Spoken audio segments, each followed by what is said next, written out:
This video is going to show you how you can make text on a path, meaning that you could have text that's curving, it goes in a circle, or it follows a curvy path. So the first thing we want to do is make the shape or the path we would like to put the text on. So I'm going to make just a plain curvy line using my pen tool. I'm just going to click, make my next point, click and drag to make a curve, and then I'm going to click and drag again to make the other curve. I'm going to hit escape so I can essentially have the pen let go.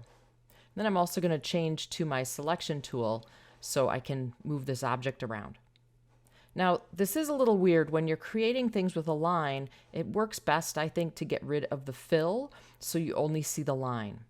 So while this is selected, I'm going to go over here, make sure that this is over here, and choose this slash through to get rid of the fill. All right, so I see my line, and that looks pretty good, and I would like to put text on it.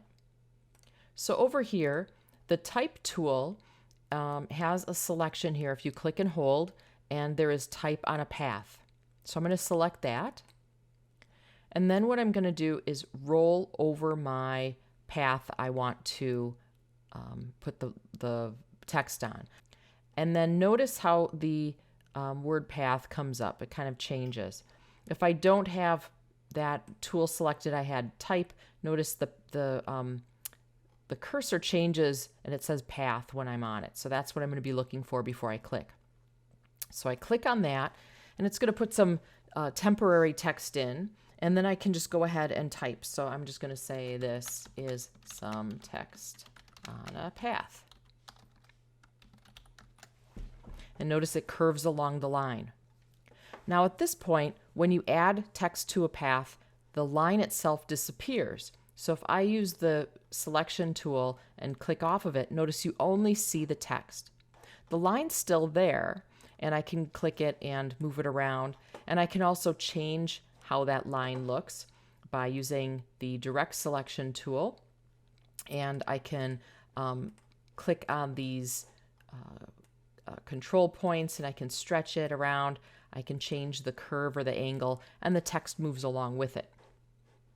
Also, the text often gives me this little handle here, so I can actually move the position of where I would like that text to be. If we'd like to put text on a shape, we can do that too. So for instance, I'm going to choose the ellipse and make, let's say, a circle. I can do text type on a path, roll over the edge of it till it says path, and then I click and I go ahead and type. Where is more text?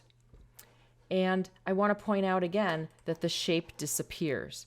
So let's say you had something that you really wanted to keep as a shape. Let me undo here. Let's say this was something fancy and I wanted this to stay.